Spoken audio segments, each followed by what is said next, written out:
তুমি যদি মৃত্যুর পরে সফলতা পেতে চাও, তুমি যদি মৃত্যুর পরে জান্নাত করাই করতে চাও, তুমি যদি মৃত্যুর পরে মহান রবের সবচেয়ে বড় জান্নাত, জান্নাতের ফেরদাউসের মেহমান তুমি যদি হতে চাও, তাহলে বান্দা শুনে রাখো, এই পৃথিবীতে তোমাকে দুইটা আমল করা লাগবে, দুইটা কাজ তোমাকে পরিসমাপ্ত করা লাগবে।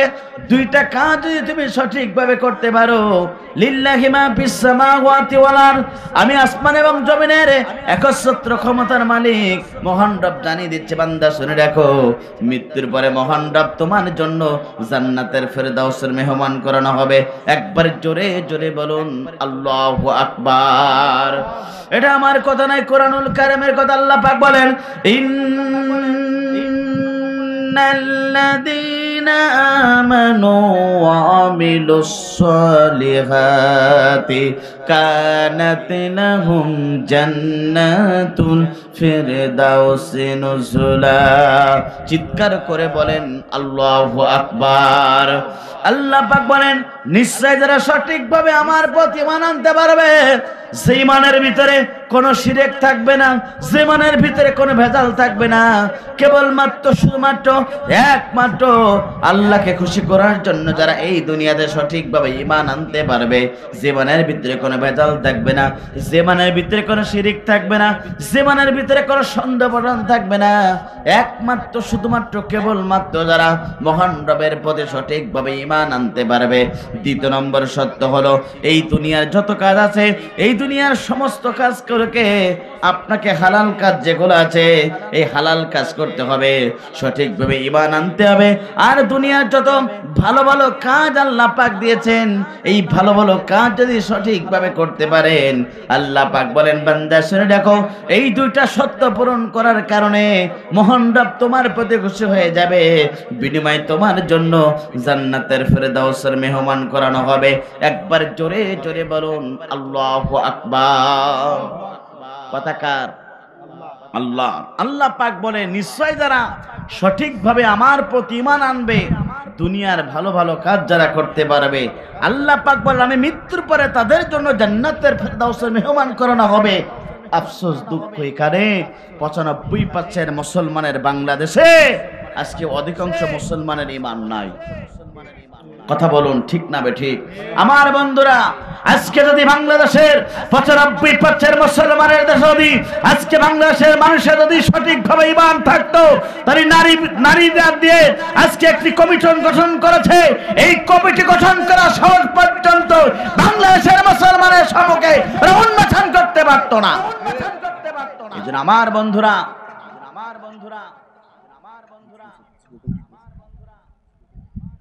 আমার বন্ধুরা, এই জন্য আপনাকে লক্ষ্য রাখতে হবে, সঠিকভাবে ঈমান আনা লাগবে আল্লাহর প্রতি। যুগে যুগে যারা ঈমান এনেছিল, যুগে যুগে যারা হকের পক্ষে ছিল, যুগে যুগে যারা দ্বীন কায়েমের পক্ষে ছিল, যুগে যুগে যারা দুনিয়ার সমস্ত বাতিল শক্তি থেকে একমাত্র শুধুমাত্র আল্লাহর প্রতি ঈমান এনেছে, যারা এই দুনিয়ার জালেমরা ঈমানদারকে জুলুম করেছে, নির্যাতন করেছে, ইস্তিমরুলার চালানো হয়েছে, দুনিয়ার একজন ঈমানদার বাতিল শক্তির কাছে এক সেকেন্ডের জন্য মাথা নত করি নাই। কথা বলুন ঠিক না বেঠিক? এই জন্য আমার বন্ধুরা, সঠিকভাবে ঈমান আনা লাগবে কার প্রতি? জোরে বলেন, কার প্রতি? আমার বন্ধুরা, তাহলে লক্ষ্য করুন, আপনি তো সফলতার জন্য, দুনিয়ার সবকিছু মানুষগুলো সফলতার জন্য তারা চিন্তা করে, কিন্তু আল্লাহ পাক বলেন, বান্দা শুনে রাখো, তুমি যদি তোমার ঈমানটাকে তরতাজা করতে পারো, ঈমানটাকে যদি মজবুত করতে পারো, ঈমানের বলিয়ানে তুমি তো আল্লাহর প্রিয় গোলাম হয়ে যেতে পারবা। ঈমানদার হওয়ার কারণে আল্লাহ পাক তোমাকে ভালোবাসবেন, কিন্তু আমি যদি সঠিকভাবে ঈমান না আনতে পারি, আল্লাহ পাক তো আপনাকে আমাকে ভালোবাসবেন না। আমার বন্ধুরা লক্ষ্য করুন, অন্যত আল্লাহ পাক বলেন, বান্দা শুনে রাখো, পশ্চিম দিক ফেরাতে আর পূর্ব দিক ফেরাতে কোনো সওয়াব নেই, কোনো নেকি নেই, কোনো ফায়দা নেই, কিছুই নেই। লোকটা যদি সঠিকভাবে ঈমান না থাকে, আমার বন্ধুরা তাহলে লক্ষ্য করুন, যদি আপনি আল্লাহর প্রিয় গোলাম হতে যান, তাহলে অবশ্যই সঠিকভাবে ঈমান আনতে হবে, ঈমানের দাবিতে বিশ্বাস স্থাপন করতে হবে। যুগে যুগে যারা সঠিকভাবে ঈমানের ছিল, যারা এই দুনিয়াতে ঈমানে আনার কারণে পরীক্ষা দিয়েছে তারা, আর পরীক্ষা দিয়েছে যারা আল্লাহর নৈকট্য হাসিল করেছে তারা। কথা বলুন ঠিক না বেঠিক? এটা আমার কথা নাই, কোরআনুল কারিমে কথা আল্লাহ পাক বলেন আলিফ লাম মিম আহসিবান নাসু আন ইতরাকু আন ইয়াকুলু আমান্না ওয়া হুম লা ইফতানুন। আল্লাহ পাক বলেন লা ইলাহা ইল্লাল্লাহ মুহাম্মদ রাসূলুল্লাহ বললে আপনাকে ছেড়ে দেওয়া হবে না, অবশ্যই অবশ্যই আপনাকে পরীক্ষা নেওয়া হবে। পরীক্ষার মাধ্যমে আল্লাহ পাক যাচাই বাছাই করতে চায় কারা এই দুনিয়াতে সঠিকভাবে ঈমানদার, কারা এই দুনিয়াতে হকের পক্ষে চলেছে, কারা এই দুনিয়াতে দ্বীন কায়েমের পক্ষে চলেছে, কারা এই দুনিয়াতে সঠিকভাবে ঈমানের পথে চলেছে। আল্লাহর জমিনে আল্লাহর দ্বীন কায়েমের পক্ষে কারা চলেছে, কারা সঠিকভাবে ঈমান এনেছে। আল্লাহ পাক যাচাই বাছাই করতে চায় কারা ঈমানদার হকের পক্ষে আছে আর কারা এই দুনিয়াতে বেঈমানের পক্ষে আছে, কাফের মুশরিকের পক্ষে আছে। কথা বলুন ঠিক না বেঠিক? আমার বন্ধুরা, এই জন্য আল্লাহ পাক অবশ্যই পরীক্ষা নেবে, পরীক্ষার মাধ্যমে আল্লাহ পাক যাচাই বাছাই করতে চায়। আমার বন্ধুরা একটু লক্ষ্য করুন। সুতরাং যুগে যারা আল্লাহর নৈকট্য হাসিল করেছে তারাই তো পরীক্ষা দিয়েছে, পরীক্ষার মাধ্যমে আল্লাহ পাক তাদেরকে উত্তীর্ণ করেছে সেই পরীক্ষায়। কথা বলুন ঠিক না বেঠিক? আমার বন্ধুরা, সুতরাং পরীক্ষা দেওয়া লাগবে, পরীক্ষার মাধ্যমে যাচাই বাছাই করতেছে আল্লাহ।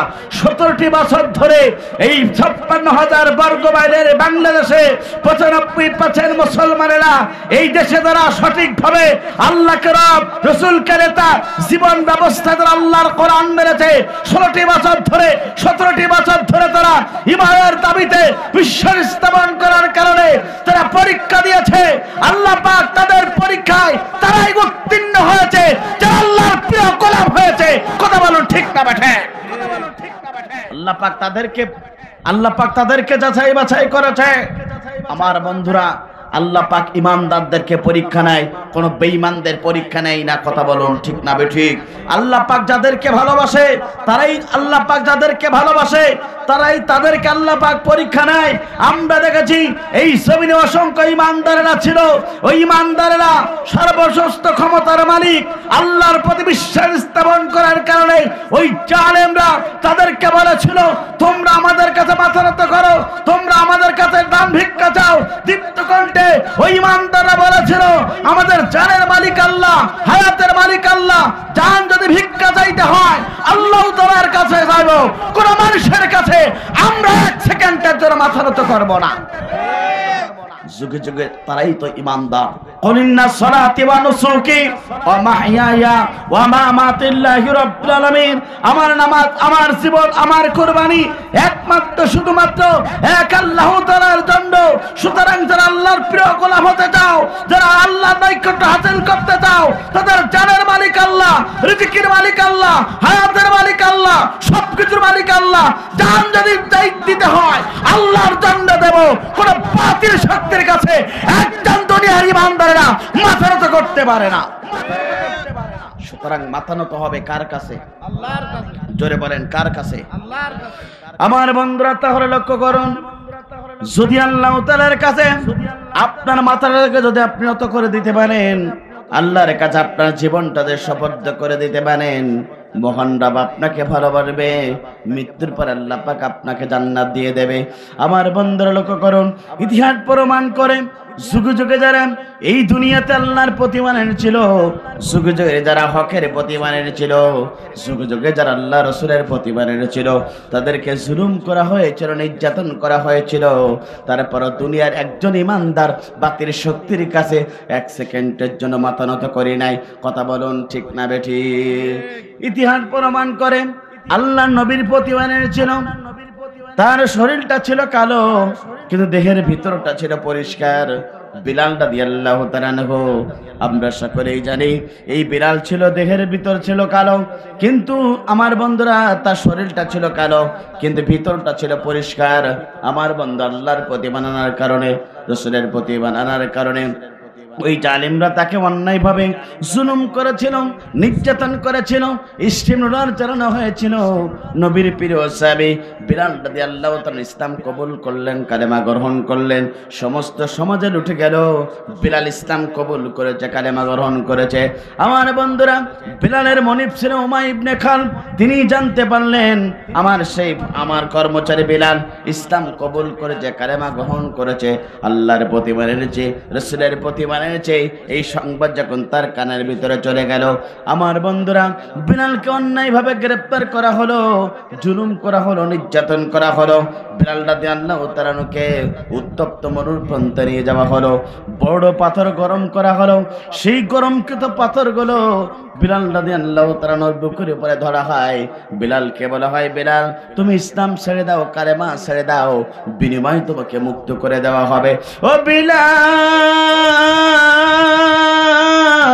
তুমি যদি ইসলাম ছেড়ে দিতে পারো, কালেমা যদি তুমি ছেড়ে দিতে পারো, মুহাম্মদের দেয়াল যদি তুমি ত্যাগ করতে পারো, বিলাল তোমাকে মুক্ত করে দেওয়া হবে। তোমাকে জুলুম করানো হবে না, নির্যাতন করানো হবে না, তোমাকে কষ্ট দেওয়া হবে না। নবীর প্রিয় সাহাবী বিলাল রাদিয়াল্লাহু তাআলা বলেছিল, শোনো, তোমরা যদি আমাকে এভাবে জুলুম করতে করতে কষ্ট দিতে দুনিয়ার মাঝ থেকে যদি তোমরা বিলালকে বিদায় গ্রহণ করে দাও, বিলাল দীপ্ত কণ্ঠে বলছে, যতদিন পর্যন্ত আমার হায়াত থাকবে, বেঁচে থাকবো, এক সেকেন্ডের জন্য বাতির শক্তির কাছে আমি বিলাল মাথা নত করব না। একবার জোরে জোরে বলুন আল্লাহু আকবার। যে বিলাল এই পৃথিবীতে মৃত্যুর পূর্বে জান্নাতে তার পার হাঁটার শব্দ বিশ্বনবী মেরাজের রাতে শুনতে পেরেছিলেন, এই তো সেই বিলাল। আমার বন্ধুরা, নবীর প্রিয়তম সাহাবী বিলাল যখন মাথা নত করে নাই, তিনি যখন তার উপরে জুলুম আরো নির্যাতন বেড়ে গেল, আমার বন্ধুরা, এই পৃথিবীতে যখন বিশ্বনবী মেরাজের রজনীতে গেলেন, মেরাজের রজনীতে বিশ্বনবী অনেক কিছু দেখেছিলেন। হঠাৎ করে তিনি একটি পায়ের শব্দ শুনতে পেলেন। তিনি পায়ের শব্দটা শুনে অনুভব করলেন, এটা মনে হচ্ছে বিলালের পায়ের শব্দ। মেরাজ থেকে আসার পরে বিলালের কাছে জিজ্ঞাসা করলেন, বিলাল তুমি কি আমল করো, তুমি কি কাজ করো? আমার মনে হলো তোমার পায়ের শব্দটা আমি জান্নাতের ভিতরে শুনতে পেলাম। সঙ্গে সঙ্গে আল্লাহ নবী যখন এই কথা বললেন, বিলাল বলেন, ইয়া রাসূলুল্লাহ, হাবিবাল্লাহ, কি আমল করি তবে বলতে পারি না, তুমি সামান্য একটু আমল করি। সে আমলটা হচ্ছে, আমি যতক্ষণ আমি জেগে থাকি ততক্ষণ আমার উজুটা থাকে। বিশ্বনবী বললেন, বিলাল শোনো, উজু রাখার কারণে আল্লাহ পাক তোমার প্রতি খুশি হয়েছে। তোমার পায়ের শব্দ জান্নাতের ভিতরে আমি নবী শুনতে পেয়েছি। একবার জোরে জোরে বলুন আল্লাহু আকবার। যে বিলালকে জুলুম এমন পর্যায়ে চলে গিয়েছিল, শুধু এখানেই শেষ নয়, বিলাল রাদিয়াল্লাহু তাআলা ঈমান আনার কারণে তার সামনে একটা উট নিয়ে আসা হলো। একটা উটের ভিতরে, আমার বন্ধুরা, একটা উটের এক পায়ে তার পাটা বাঁধা হলো, অপর পায়ে আরেকটা পা বাঁধা হলো। এইভাবে দুইটা পা তার বাঁধার পরে এবার উটকে একটু দাপটানো হলো বা তাড়ানোর ব্যবস্থা গ্রহণ করা হলো। উট যখন চড় দেওয়া শুরু হলো, বিলাল রাদিয়াল্লাহু তাআলা দুইটা পা দুই দিকে চলে গেল। আল্লাহর গোলাম, দুনিয়ার মাঝ থেকে এইভাবে জুলুম করা হয়েছিল, তারপরও তিনি মাথা নত করি নাই। প্রিয় কলরাবাসী, প্রিয় সাতক্ষীরাবাসী, আপনাদেরকে বলতে চাই, তার দেহটা ছিল কালো, ভিতরটা ছিল আলো ঈমানের দীপ্তে ভরা। যে বিলাল রাদিয়াল্লাহু তাআলা এত জুলুম নির্যাতন করার পরেও তিনি বাতিলের কাছে এক সেকেন্ডের জন্য মাথা নত করে নাই। শেষ পর্যন্ত অবস্থা এমন হয়েছিল, বিলাল রাদিয়াল্লাহু তাআলা ঈমান আনার কারণে, আল্লাহর নাম এই জিহ্বাতে উচ্চারণ করার কারণে জিহ্বার উপরে, আমার বন্ধুরা, পেরেক পুঁতে রাখা হয়েছিল। তারপরে বিলাল বলেছিল, শোনো শোনো, তোমরা আমার জবানকে মুক্ত বন্ধ করতে পারো, তবে দেহের ভিতর থেকে অন্তর দিয়ে আমি আল্লাহকে ডাকবো। একবার জোরে জোরে বলুন আল্লাহু আকবার। রাসূলের প্রিয় সাহাবায়ে কেরামরা এইভাবে তারা আল্লাহর প্রতি ঈমান এনেছিল, তারা ঈমানের দাবিতে বিশ্বাস স্থাপন করেছিল। প্রিয় করণবাসী, প্রিয় সাতক্ষীরাবাসী, আপনাদেরকে বলতে চাই, ঈমানের দীপ্ত দিয়ে এইভাবে আপনি সঠিকভাবে আনতে পারেন, তাহলে আপনাকে যিনি ভালোবাসবেন তিনি কে? জোরে বলেন, তিনি কে? আফসোস, দুঃখ এখানে, যারা এই জমিনে ঈমানের পথে চলে, হকের পক্ষে চলে, আজও আমরা বাংলার জমিনে দেখেছি তাদেরকে জুলুম নির্যাতন করা হয়। কথা বলুন, ঠিক না বেঠিক? গতকালকে একটা বাস্তব প্রমাণ, যেসব যেসব যুবকদের রক্তের বিনিময়ে অর্জিত নতুন স্বাধীনতা, যেসব যুবকেরা নিজের জানের মায়া না করে ওই জালিমদের মেশিন গানের বুলেটের সামনে যাদের বুকটাগুলোকে এইভাবে দাঁড়িয়েছিল, অন্যতম একটি যুবক হচ্ছে হাসনাত আব্দুল্লাহ। কথা বলুন ঠিক না বেঠিক? কয়েকজন যুবক ছিল, সাতজন যুবকের মতন। সেই 7 জন যুবকের ভিতরে অন্যতম ছিল হাসনাত আব্দুল্লাহ। আপনারা দেখেছেন, যিনি ওই জালিমদের বিপক্ষে দাঁড়ার কারণে তাকে জুলুম করা হয়েছে, নির্যাতন করা হয়েছে, স্টিম রোলার পর্যন্ত চালানো হয়েছিল। তারপর হাসনাত আব্দুল্লাহ 1 সেকেন্ডের জন্য ওই জালিমের কাছে মাথা নত করি নাই। আমার বন্ধুরা, বাংলাদেশের ওমররা তো এরাই ওমরের দীপ্ত অনুসারী। তো হাসনাত আব্দুল্লাহরা বাংলাদেশে ওমরের অনুসারী হচ্ছে। নাহিদ সাহেব কথা বলুন ঠিক না বেঠে? আমরা কি দেখতে পেলাম? তারা যখন সত্যের পক্ষে কথা বলে, সত্যের পক্ষে চলে। আমরা দেখতে পেরেছি হাসনাত আব্দুল্লাহর প্রতি গতকালকে কে বা কারা গুপ্ত হামলা চালিয়ে তাকে মারার জন্য প্ল্যান করে তার গাড়িটা পর্যন্ত হামলা করা হয়েছে। কথা বলুন ঠিক না বেঠে? আমার বন্ধুরা, আমরা দীপ্ত কণ্ঠে জানিয়ে দিতে চাই, এদেশের স্বাধীনতার জন্য যে হাসনাত আব্দুল্লাহর নেতৃত্বে যারা তাদের জীবনের মায়া না করে এদেশের স্বাধীনতার জন্য, এদেশকে কুলুষিত মুক্ত করার জন্য, স্বৈরাচার মুক্ত করার জন্য যে হাসনাত আব্দুল্লাহ রক্ত দিয়েছে, যে হাসনাত আব্দুল্লাহর মতো শত শত আবু সাইদ মুক্তের মতো রক্ত দিয়েছে, সে হাসনাত আব্দুল্লাহর অনুসারীরা আজকে বলতে চায়, তোমরা এদেশের সম্পদ। সুতরাং হাসনাত আব্দুল্লাহকে যারা নির্মমভাবে বাংলার জমিন থেকে যারা হত্যা করতে চায়, কান খোলা সরে রাখো। হ্যাঁ, হাসনাত আব্দুল্লাহকে বিদায় গ্রহণ করালে বাংলাদেশের ছাত্ররা বসে থাকবে না। ওই জালিমদের বেতন করে এদেশের শক্তিতে যারা জালিম ভূমিকায় পালন করবে তাদেরকেও বিদায় গ্রহণ করানো হবে। কথা বলুন ঠিক না বেঠিক? সুতরাং হাসনাত আব্দুল্লাহর প্রতি আমরা সমবেদনা জানাই। তাকে যারা হত্যা করতেছিল, যা তারা চেষ্টা করেছিল, আমরা সরকার প্রধানের কাছে উদাত্ত আহ্বান জানাবো, ডক্টর ইউনূস সাহেবের কাছে, আপনার এই চেয়ারে আপনি বসতে পারতেন না, যাদের রক্তের বিনিময়ে আপনি বসেছেন ওই ছাত্রগুলোকে নিরাপত্তা দিতে হবে। কথা বলুন ঠিক না বেঠিক? যে ছাত্র ভাইদের মাধ্যমে আপনি চেয়ারটা পেয়েছেন, আপনি তো জেলখানা আবদ্ধ থাকতেন। সুতরাং যাদের রক্তের বিনিময়ে, যাদের ত্যাগের বিনিময়ে, যাদের দুনিয়ার কোনো জানের মায়া না করে যারা সামনে এগিয়ে গেল, তাদের রক্তের বিনিময়ে অর্জিত নতুন স্বাধীনতার পথে আপনি চেয়ার পেলেছেন, তাদেরকে নিরাপত্তা অতি তাড়াতাড়ি দিয়ে এই ছাত্র ভাইদের পক্ষে আপনাকে কথা বলতে হবে। সুতরাং আমরা সরকার প্রধানের কাছে দাবি জানাতে চাই,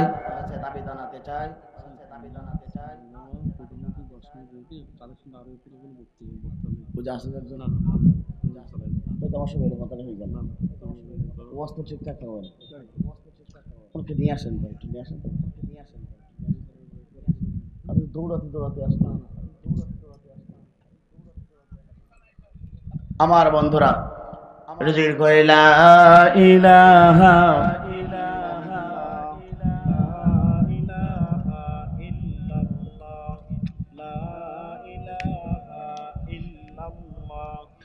লা ইলাহা সুবহানাল্লাহ আলহামদুলিল্লাহ লা ইলাহা। তুমি আসমানে থাকো প্রভু, আমরা জমিনে, তবু তোমারি প্রেম জমে এই হৃদয় গহীনে। তুমি আরো সে থাকো প্রভু, আমরা জমিনে, তবু তোমারি প্রেম জমে এই হৃদয় গহীনে। আমরা তোমারি গোলাম গো, অন্য কারণ, আমরা তোমারি গোলাম গো, অন্য কারণ। আলিমুল গায়েব তুমি, মালিক রব্বানা। আল্লাহু আল্লাহু আল্লাহু আল্লাহ, আল্লাহু আল্লাহু আল্লাহু আল্লাহ। চিৎকার করে বলেন মারহাবা। আমার বন্ধুরা, যে কথা বলছিলাম, সুতরাং সরকার প্রধানের কাছে আহ্বান জানাবো, যেসব ছাত্র ভাইরা এই দেশকে স্বাধীনতার জন্য যারা কষ্ট করেছে তাদের নিরাপত্তা দেওয়ার দরকার আছে না নাই? জোরে বলেন আছে না নাই? আমার বন্ধুরা, এই জন্যে এই ছাত্র ভাইদের প্রতি আমরা অবশ্যই সমবেদনা জানাই। হাসনান আব্দুল্লাহকে যারা হত্যার প্ল্যান করে গাড়ি ভাঙচুর সহ তাকে এই কাজ যারা করেছে তাদের অতি তাড়াতাড়ি গ্রেপ্তার করে দৃষ্টান্তমূলক শাস্তি 18 কোটি মুসলমানের সম্মুখে দিতে হবে। কথা বলুন, ঠিক না বেঠিক? আমার বন্ধুরা, তাহলে লক্ষ্য করুন, এই পৃথিবীর মাঝ থেকে বিদায় গ্রহণ করতে হবে। ঈমান নিয়ে যদি বিদায় গ্রহণ করতে পারি, মহান রব তো আপনাকে ভালোবাসবেন, মহান রব তো আপনাকে পছন্দ করবেন, মহান রব তো আল্লাহ পাক আপনাকে বিনিময়ে জান্নাত দিবেন। এই জন্য যারা যুগে যুগে ঈমান এনেছিল তাদের প্রতি জুলুম করা হয়েছিল, নির্যাতন করা হয়েছিল। বিলাল রাদিয়াল্লাহু তাআলা আনহু যেমনি ভাবে মাথা নত করি নাই, আমার বন্ধুরা লক্ষ্য করুন, আজ আপনি যদি ঈমানের পথে চলি, হকের পক্ষে চলি, দ্বীন কায়েমের পক্ষে চলি, আপনাকে জুলুম আসতে পারে, নির্যাতন আসতে পারে, তারপরে দুনিয়ার কোন একজন ঈমানদার বাতিলের কাছে 1 সেকেন্ডের জন্য মাথা নত করবে না। কথা বলুন, ঠিক না বেঠিক? এই জন্য আমার বন্ধুরা, দুইটা কাজ করলে আল্লাহ পাক আপনাকে মৃত্যুর পরে জান্নাত দিবেন। তার 1 নম্বর হলো সঠিকভাবে ঈমান আনতে হবে আল্লাহর প্রতি। 2 নম্বর কাজ হলো এই দুনিয়ার যত কাজ আছে ভালো ভালো কাজ যদি আপনি করতে পারি, মৃত্যুর পরে মহান রব আপনাকে জান্নাত দিবে। একবার জোরে জোরে বলুন আল্লাহু আকবার। এই জন্য ঈমানের ছিল রাসূলের প্রিয় সাহাবী বিলাল, ঈমানের ছিল খাব্বাব, ঈমানের ছিল খুবাইব, ঈমানের ছিল রাসূলের প্রিয় সাহাবায়ে কেরামরা। আমার বন্ধুরা লক্ষ্য করুন, সুতরাং এই পৃথিবীর মাঝ থেকে বিদায় গ্রহণ করে আল্লাহর দরবারে ফিরে যেতে হবে। মৃত্যুর পরে আপনি সফলতা পেতে চান, মৃত্যুর পরে আপনি আল্লাহর সবচেয়ে নিকটতম হতে চান, মৃত্যুর পরে আল্লাহর প্রিয় গোলাম হতে চান, আমার বন্ধুরা, যারা এই দুনিয়াতে 10টা ওয়াদা যারা পূরণ করতে পারবে, 10টা কাজ যারা এই দুনিয়াতে করতে পারবে, আল্লাহ রাব্বুল আমিন মৃত্যুর পরে সেই মহান রব তাদেরকে ভালোবাসবে। একবার জোরে জোরে বলুন আল্লাহু আকবার। আমার বন্ধুরা, 1 নম্বর কাজ হলো যারা এই দুনিয়াতে দুনিয়ার সমস্ত জীবন ব্যবস্থাকে ভুলে গে, দুনিয়ার সব কিছু ভুলে গে যারা আল্লাহর বিধানকে যারা সঠিকভাবে মানতে পারবে, আল্লাহর বিধানকে যারা সবচেয়ে নীরবে নয়, যারা আল্লাহর বিধানকে মেনে নিতে পারবে, আল্লাহ পাক বলেন, নন্দা শুনে রাখো, মৃত্যুর পর আমি রব্বুল আমিন তোমাকে ভালোবাসবো। একবার জোরে জোরে বলুন আল্লাহু আকবার। কথা কার? জোরে বলেন কার? আল্লাহ পাক বলছেন, যারা 10টা ওয়াদা যারা পূরণ করতে পারবে, বিনিময়ে আল্লাহ পাক তাদেরকে ভালোবাসবেন। আর আল্লাহ পাক যাদেরকে ভালোবাসবেন তাদেরকে কোনো কি চিন্তা থাকতে পারে? জোরে বলেন পারে না? আমার বন্ধুরা, 1 নম্বর হলো যারা দুনিয়ার সমস্ত জীবন ব্যবস্থাকে ভুলে গে যারা আল্লাহর জীবন ব্যবস্থাকে ভালোবাসবে, আল্লাহ পাক বলেন, ইন্নাদ-দীনা ইনদাল্লাহিল ইসলাম। যারা আল্লাহর জীবন ব্যবস্থা ইসলামকে যারা ভালোবাসবে, অর্থাৎ কোরআনকে যারা ভালোবাসবে, যাদের জীবন ব্যবস্থা ইসলাম মোতাবেক চলবে, যে জীবন ব্যবস্থা কোরআন মোতাবেক যারা সাজাতে পারবে, আল্লাহ পাক বলেন, দুনিয়ার সমস্ত বিধানকে বাদ দিয়ে যারা এই বিধানকে যারা স্বেচ্ছায় মেনে নিতে পারবে, এই বিধান মোতাবেক তাদের জীবনটা যারা করতে পারবে, আল্লাহ পাক বলেন, বান্দা শুনে রাখো, আমি রব্বুল আমিন ওই বান্দাগুলোকে ভালোবাসবো, বিনিময়ে তাদেরকে জান্নাত পেয়ে যাবে। একবার জোরে জোরে বলুন আল্লাহু আকবার। কথা কার? আল্লাহর। ইন্নাদ-দীনা ইনদাল্লাহিল ইসলাম। Islam is the complete code of life.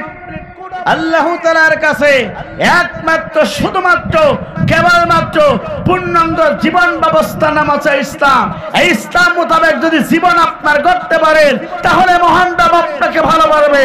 এই বিধান মোতাবেক জীবন যারা করতে পারবে, আল্লাহ পাক তাদেরকে ভালোবাসবে। আল্লাহ পাক তাদেরকে ভালোবাসবে, তো দুনিয়াতেও টেনশন করা লাগবে না, আখিরাতেও টেনশন করা লাগবে না। কথা বলুন ঠিক না ঠিক? এই জন্য আল্লাহ পাক বলছে, আল্লাহর জীবন ব্যবস্থা কোরআন, এই কোরআন মোতাবেক জীবন গড়ার দরকার আছে না নাই? মালিক ইয়াউমিদ্দিন, প্রতিফল দিবসের মালিক কে? জোরে বলেন কে? প্রতিফল দিবসের মালিক আল্লাহ। শুধু এখানেই না আমার বন্ধুরা, এই দুনিয়ার মাঝ থেকে একদিন বিদায় নিতে হবে। কিন্তু আপনার জীবন ব্যবস্থা যদি কোরআন না থাকে, আপনার জীবন ব্যবস্থা যদি এই কোরআন বাদ দিয়ে অন্য কোনো জীবন ব্যবস্থা যদি আপনি শান্তি আনতে চান, কিয়ামত পর্যন্ত শান্তি শান্তি করবেন, কিন্তু এক সেকেন্ডের জন্য আপনি শান্তি পাবেন না। কথা কার? আমার বন্ধুরা, তাহলে লক্ষ্য করুন, মুসলমান হিসাবে যেহেতু মুসলমানের ঘরে জন্মগ্রহণ করেছেন, আমরা তো মুসলমানের ঘরে জন্মগ্রহণ করেছি। আমার বন্ধুরা, যারা এই দুনিয়াতে মুসলমান পরিচয় দিতে চান আর মুসলমান হয়ে যারা মৃত্যুবরণ করতে চান, এদের একমাত্র শুধুমাত্র কেবলমাত্র জীবন ব্যবস্থা থাকা লাগবে। আল্লাহর কোরআন কথা বলুন, ঠিক না বেঠিক? এই জীবন ব্যবস্থা যদি থাকে তাহলে আপনি আল্লাহর শব্দে প্রিয় গোলাম হতে পারবেন। আর এই জীবন ব্যবস্থা বাদ দিয়ে অন্য কোনো জীবন ব্যবস্থা যদি এই পৃথিবীতে শান্তি আনতে চান, কিয়ামত পর্যন্ত শান্তি শান্তি করবেন, কিন্তু আল্লাহ পাক শান্তি দেবে না। এটা আমার কথা না, এটা কোরআনুল কারীমের কথা। একবার জোরে জোরে বলুন আল্লাহু আকবার। আল্লাহ পাক বলেন, ওয়া মান ইয়াবতাগি গায়রাল ইসলামি দীনান ফালাই ইকবালা মিনহু ওয়া হুয়া ফিল আখিরাতি মিনাল খাসিরিন। আল্লাহ পাক বলেন, বান্দা শুনে রাখো, যারা আল্লাহর জীবন ব্যবস্থা করান, আল্লাহ যা বিধান দিয়েছেন সেই বিধানের নাম কোরআন। এই দিন জীবন ব্যবস্থা দিয়েছেন আল্লাহ পাক কোরআন। এই কোরআনকে বাদ দিয়ে যদি অন্য কোন জীবন ব্যবস্থা নিয়ে যদি গোটা পৃথিবীর মুসলমান শান্তি পেতে চায়, আল্লাহ পাক বলেন ওরা শান্তিও পাবে না, মুক্তিও পাবে না, বরং ওই ব্যক্তিগুলা মৃত্যুর পরে সবচেয়ে ক্ষতিগ্রস্ত ব্যক্তি হবে। কথা বলুন, ঠিক না বেঠিক? এই জন্য আমার বন্ধুরা লক্ষ্য করুন, এই দুনিয়াতে আল্লাহর জীবন ব্যবস্থাকে আপনাকে মানতে হবে। যুগে যুগে যারা এই জীবন ব্যবস্থা মেনেছে, যুগে যুগে যারা এই জীবন বিধানের পক্ষে ছিল, আমার বন্ধুরা তাদেরকে জুলুম করা হয়েছে, নির্যাতন করা হয়েছে। তারপরে একজন এই দুনিয়ার কোন ইমানদার বাতিল শক্তির কাছে এক সেকেন্ডের জন্য মাথা নত করি নাই। কথা বলুন, ঠিক না বেঠিক? মুসলমান যারা হবে তাদের জীবন ব্যবস্থা হবে কোরআন। আর কোরআন যদি আপনার সম্মুখে থাকে আর এই কোরআন মোতাবেক যদি আপনি জীবন গড়েন, আপনার দুনিয়াতে কষ্ট হবে, আপনার উপরে জুলুম আসতে পারে, নির্যাতন আসতে পারে, তারপরেও কোনো দুনিয়ার কোনো ইমানদারেরা এক সেকেন্ডের জন্য বাতিল শক্তির কাছে মাথা নত করতে পারে না। কথা বলুন, ঠিক না বেঠিক? এই পৃথিবীতে যারা এই দিনের পক্ষে ছিল, এই পৃথিবীতে যারা হকের পক্ষে ছিল, তাদেরকে কত কষ্ট দিয়েছে, কত জুলুম করেছে, নির্যাতন করেছে। আমার বন্ধুরা লক্ষ্য করুন, যুগে যুগে যারা এই ইসলাম কবুল করেছে, এই কালেমা যারা গ্রহণ করেছে, তাদের উপরে কেমন জুলুম চলে আসলো একটু লক্ষ্য করুন। আল্লাহ নবীর একজন প্রিয় সাহাবী ছিল, নাম তার ছিল আমর ইবনুল জামু রাদিয়াল্লাহু তাআলা আনহু। আমার বন্ধুরা, প্রাথমিক যুগে তুমি ইসলাম কবুল করতে পারে নাই, প্রাথমিক যুগে ইসলাম কবুল করতে পারে নাই। ওই সমাজের সবচেয়ে সম্ভ্রান্ত পরিবারের সন্তান ছিলেন তিনি।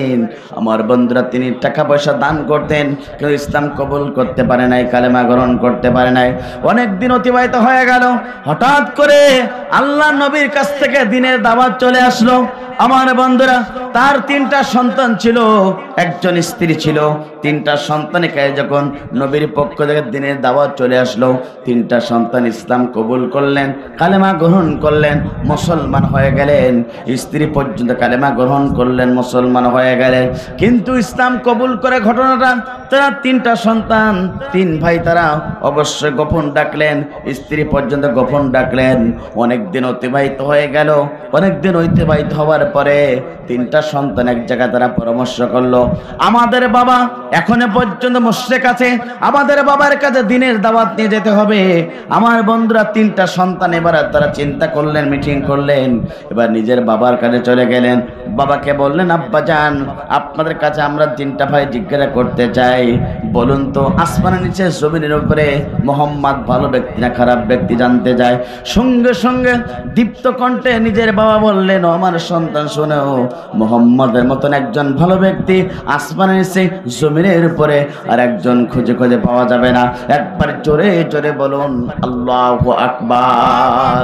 সঙ্গে সঙ্গে 3টা সন্তান বললেন, বাবা তাহলে আপনি ইসলাম কবুল করেন, কালেমা গ্রহণ করেন। সঙ্গে সঙ্গে আমর ইবনুল জুমু তিনটা সন্তানকে লক্ষ্য করে বলল, ও আমার প্রিয় তোমার সন্তান, তোমরা শুনে রাখো, তোমরা তোমাকে ইসলাম কবুল করার কথা বলেছ। শুনে রাখো, আমি জানতে পেরেছি তোমরা তিনটা সন্তান ইসলাম কবুল করেছ, তোমার মা পর্যন্ত ইসলাম কবুল করেছে। তিনটা সন্তান বললেন, সঙ্গে সঙ্গে বাবাকে বললেন, বাবা যে আমরা তিনটা ভাই ইসলাম কবুল করেছি, আমাদের মা পর্যন্ত ইসলাম কবুল করেছে, আমরা নিশ্চিত দেখতে পাচ্ছি আমার বাবা আপনি যে পথে আছেন এই পথে যদি মৃত্যুবরণ করেন, আপনি মৃত্যুর পরে জাহান্নামে যাবেন। ঈমানবিহীন যদি আপনার মৃত্যু হয়ে যায়, মৃত্যুর পরে আপনাকে জাহান্নামে যাওয়া লাগবে। ও আমার বাবা, আপনি আর দেরি করবেন না, ইসলাম কবুল করেন, কালেমা গ্রহণ করে মুসলমান হয়ে যান। সঙ্গে সঙ্গে আমর ইবনুল জুমু তিনটা সন্তানকে বলল, ও আমার বাবারা শুনে রাখো, আমি ইসলাম কবুল করার পূর্বে আমার একজন মানাপ আছে, আমার একজন পরামর্শদাতা আছে, আমি তার কাছে জিজ্ঞাসা করব, সে যদি আমাকে ইসলাম কবুল করার কথা বলে আমি এক সেকেন্ডের জন্য আর দেরি করব না। একবার জোরে জোরে বলেন নাউজুবিল্লাহ। আমার বন্ধুরা, তার বাবা বলছে আমি আমার একজন পরামর্শদাতা আছে, মানাপ মাটির তৈরি একটা মূর্তি। আমার বন্ধুরা, একজন মানুষ মাটির তৈরি করা মূর্তির কাছে যদি সাহায্য চায়, তার কাছে সুপারিশ চায়, তার কাছে যদি প্রশ্ন করে, তার উত্তর দেওয়ার কোনো সক্ষমতা আছে? জোরে বলেন আছে? তিনটা সন্তান বলেন, বাবা কিয়ামত পর্যন্ত ওই মূর্তির কাছে আপনি প্রশ্ন করেন, সাহায্য চান, কিছুই আপনার করতে পারবেন না, আপনি ইসলাম কবুল করেন। নিজের বাবা দেরি করলেন না, সঙ্গে সঙ্গে মাটির তৈরি মূর্তি মানাপের কাছে চলে গেলেন। মানাপকে বললেন, মানাপ আমি ইসলাম কবুল করতে চাই, কালেমা গ্রহণ করতে চাই, তুমি আমাকে অনুমতি দিয়ে দাও। কিন্তু কোনো কথা বলে না। একদিন অতিবাহিত হয়ে গেল, দ্বিতীয় দিন আবার অনুমতি নেবার জন্য ভিতরে চলে গেল, কোনো উত্তর আসে না। তৃতীয় দিন পর্যন্ত তিনি প্রশ্ন করলেন, কোনো উত্তর আসে না। আমর ইবনুল জুমু তিনটা সন্তান দেখে বলল, ও আমার বাবারা শুনে রাখো, 3 দিন পর্যন্ত প্রশ্ন করলাম, কোনো উত্তর তো আসে না। তিনটা সন্তান আমর ইবনুল জুমু বললেন, বাবা আপনি শুনে রাখুন, এইভাবে কিয়ামত পর্যন্ত প্রশ্ন করলে কোনো উত্তর আসবে না। এবার রাত গভীর হয়ে গেল, তিনটা সন্তান তারা পরামর্শ করলো, মানবকে তার ঘরে রাখা যাবে না। এবার কি করলেন আমার বন্ধুরা, তিনটা সন্তান পরামর্শ করে মানবকে ঘরে থেকে বের করার পরে পাশে একটা ডাস্টবিন ছিল, তাকে ঘাড়গুলো সব ভেঙে চড়ে তার ভিতরে ঢুকিয়ে দিলেন। সকালবেলা হয়ে গেল, আমর ইবনুল জুমু ওই ঘরের ভিতরে প্রবেশ করলেন পরামর্শ নেওয়ার জন্য। দেখলেন মানবকে খুঁজে পাওয়া যাচ্ছে না, খুঁজতে খুঁজতে মানবকে পাওয়া গেল বাড়ির পাশে একটা ডাস্টবিনের কাছে। আমার বন্ধুরা, এইভাবে অনেকদিন অতিবাহিত হয়ে যাওয়ার পরে তিনি আস্তে আস্তে করে দিনের দাওয়াত পাওয়ার পরে মনটা গলে গেল।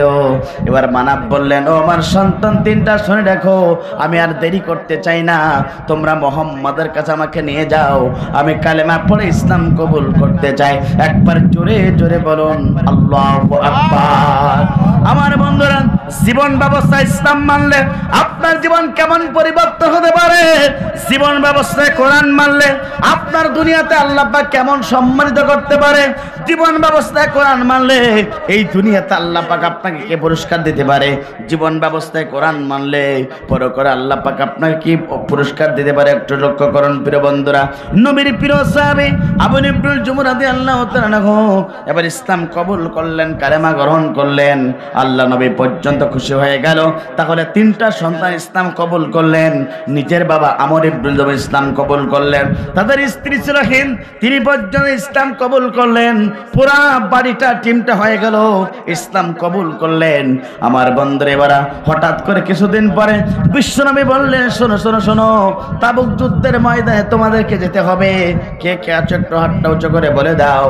সঙ্গে সঙ্গে আমর ইবনুল জুমুর তিনটা সন্তান হাত উঁচু করে বললেন, ইয়া রাসূলুল্লাহ, হাবিবাল্লাহ, আমরা তিনটা সন্তান আমরা জিহাদের ময়দানে অংশগ্রহণ করতে চাই, আপনি আমাদের তিনটা নামটা উঠিয়ে নিন।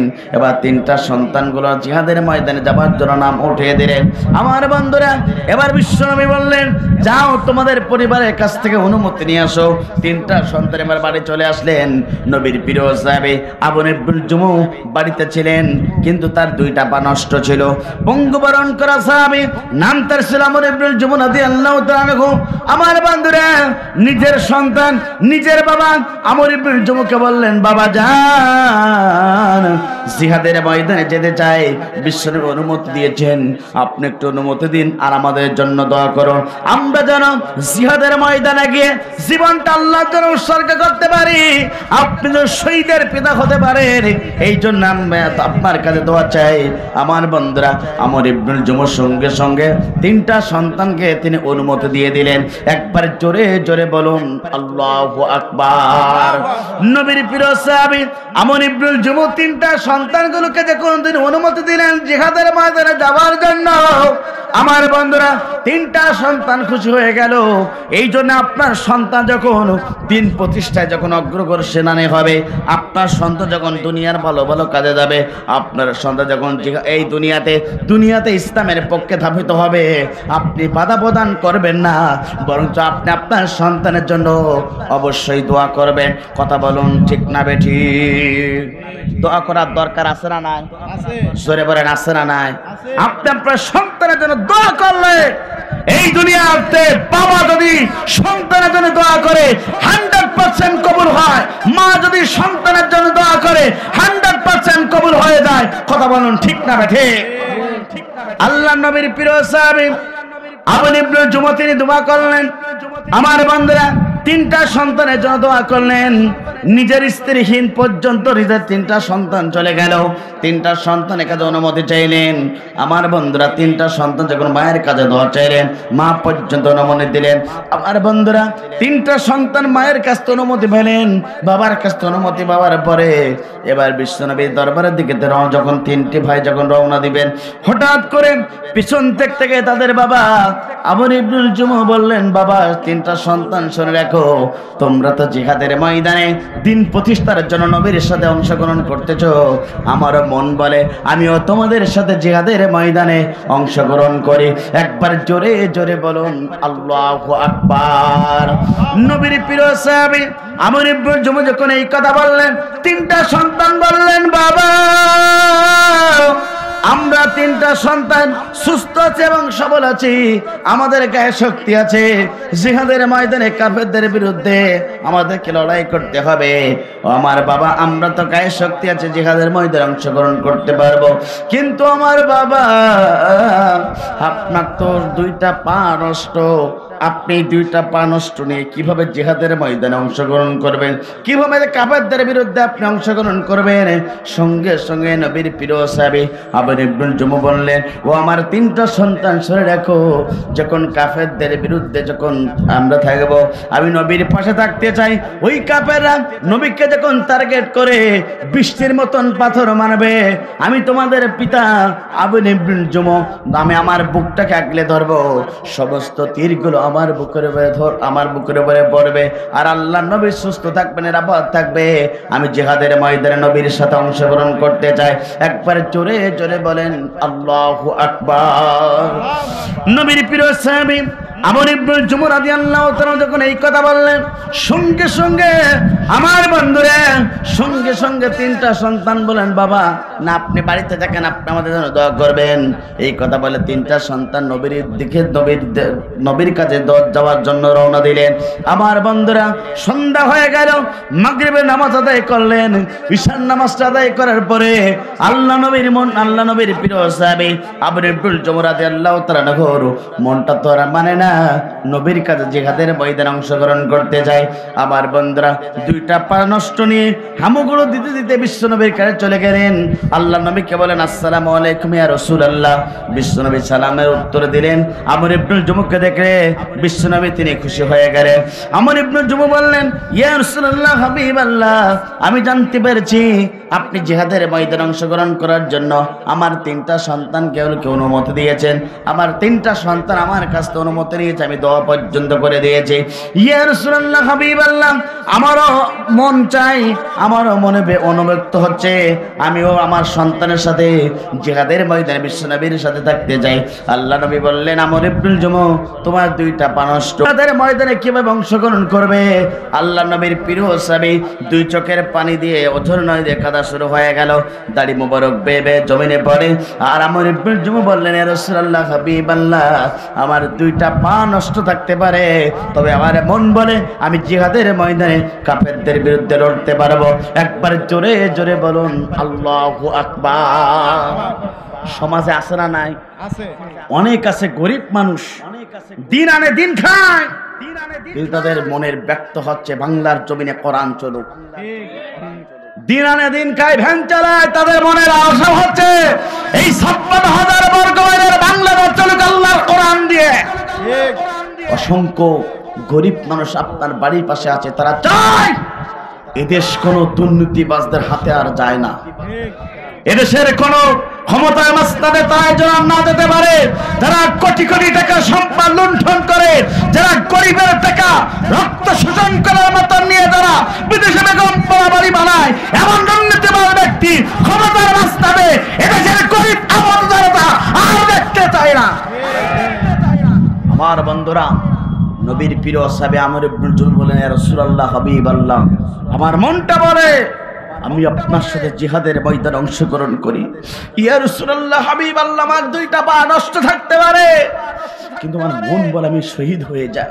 বিশ্বনবী বললেন, আমর ইবনুল জুমু, তোমার এতটাই অনুব্যক্তরা, তোমার এতটাই অনুপ্রেরণা, এতটাই তুমি চাও, যাও, আমি নবী তোমাকে অনুমতি দিয়ে দিলাম। চিৎকার করে বলেন আল্লাহু আকবার। বিশ্বনবী সেই যুদ্ধে তার পাশে 10 জন ছিলেন নিরাপত্তা বাহিনী, তিনি হইলেন 11তম। চিৎকার করে বলেন আল্লাহু আকবার। আমর ইবনুল জুমু রাদিয়াল্লাহু তাআলা আনহু বিশ্বনবীর কাছ থেকে অনুমতি পাওয়ার পরে বিশ্বনবীর প্রিয় সাহাবী আমর ইবনুল জুমু খুশি হয়ে গেলেন। বাড়ি আসলেন, স্ত্রীকে বললেন, প্রিয়তম স্ত্রী, আল্লাহ নবী আমাকে জিহাদের ময়দানে যাওয়ার জন্য অনুমতি দিয়েছেন, প্রিয়তম স্ত্রী তুমি আমাকে অনুমতি দিয়ে দাও। সঙ্গে সঙ্গে জায়নামাজে বসেছিলেন তার স্ত্রীকে, সঙ্গে সঙ্গে আল্লাহ তাআলার কাছে দুহাত তুলে বলে, আল্লাহ, আমার স্বামী জিহাদের ময়দানে অংশগ্রহণ করবে, কিন্তু দুইটা পা নেই, আল্লাহ আমি আমার স্বামীর জন্য দোয়া করি, আল্লাহ আমার স্বামী যেন এই দুনিয়াতে কাজী হিসাবে আমার বাড়িতে ফিরে আসে। সঙ্গে সঙ্গে এই শব্দ করে আমর ইবনুল জুমুর কানে চলে গেল। রাঙ্গা তরবারি বের করে উল্টা পাশ দিয়ে নিজের স্ত্রীকে আঘাত করার পরে, ও আমার প্রিয়তম স্ত্রী, এই দোয়া তুমি করো না, এই দোয়া করো না, তুমি দোয়া করো তোমার স্বামী যেন জিহাদের ময়দানে জীবনটা উৎসর্গ শহীদ হতে পারে।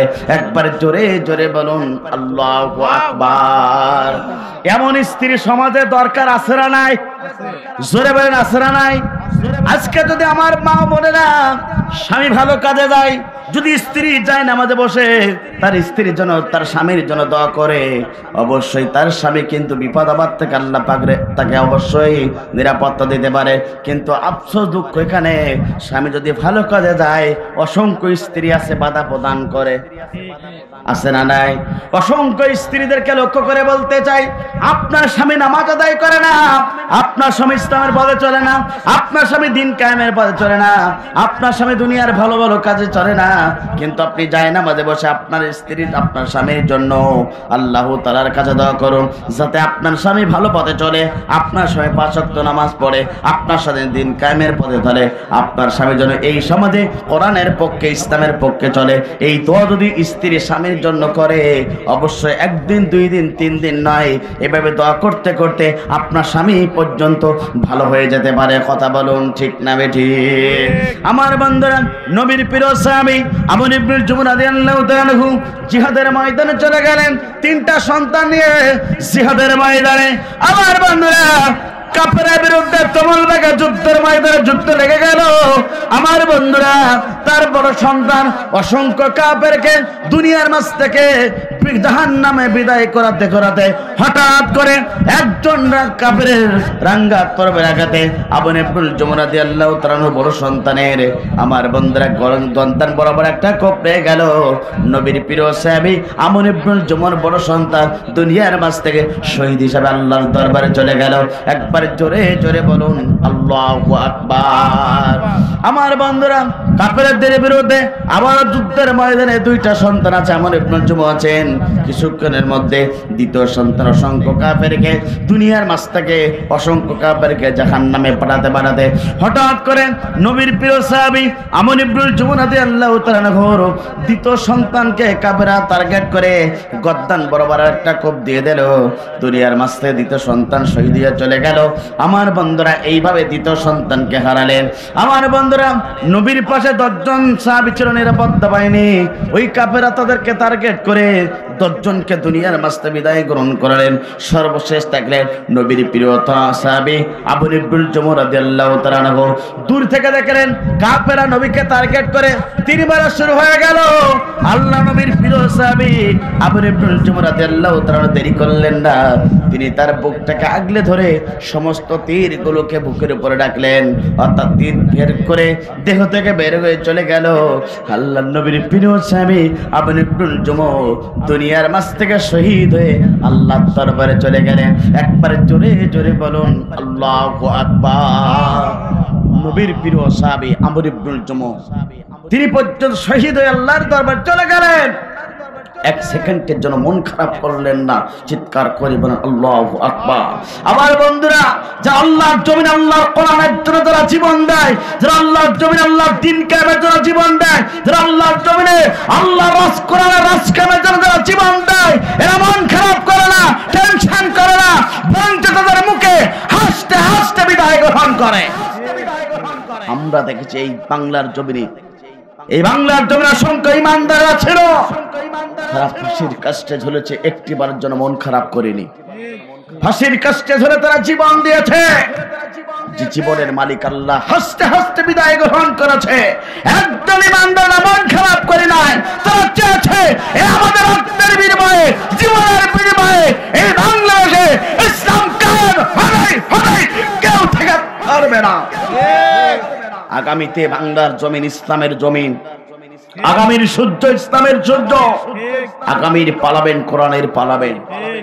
নাস্তিকের বাচ্চা ঠেকাতে পারবে না, কথা বলুন ঠিক না বেঠিক? আমার বন্ধুরা, আপনাকে আমাকে সিদ্ধান্ত নিতে হবে। দুনিয়ার কোন জালিমদের পক্ষে কোন মুসলমান থাকতে পারে না, দুনিয়ার কোন মুসলমান দুর্নীতিবাজদের পক্ষে থাকতে পারে না, দুনিয়ার কোন মুসলমান ইসলাম বিরোধী কোরআন বিরোধী ব্যক্তির পক্ষে সাপোর্ট করতে পারে না। দুনিয়ার মুসলমান ইমানদার মুসলমান ব্যক্তিগুলো একমাত্র শুধুমাত্র ইমানদারের পক্ষে থাকতে হবে। কথা বলুন ঠিক না বেঠিক? আমার বন্ধুরা, নবীর প্রিয় সাহাবী হাসতে হাসতে জীবন দিলেন।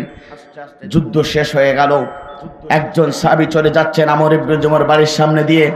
স্ত্রী ডেকে বললেন, তার স্ত্রী বললেন, সাহাবী বললেন, আমর ইবনুল জুমরের স্ত্রী, শোনো, আমরা জানতে পেরেছি, শুনতেও পেরেছি আপনার বড় সন্তান দুনিয়ার মাঝ থেকে শহীদ হয়েছে, আপনি খুশি না বেজার? আমর ইবনুল জুমর স্ত্রী বললেন, আমি জানতে চাই আল্লাহ নবী সুস্থ আছে কিনা। চিৎকার করে বলেন আল্লাহু আকবার। বললেন, জি নবী সুস্থ আছে। কিছুক্ষণ পর একজন সাহাবী, নবীর প্রিয় সাহাবী আমর ইবনুল জুমর বাড়ির সামনে দিয়ে চলে যাচ্ছেন।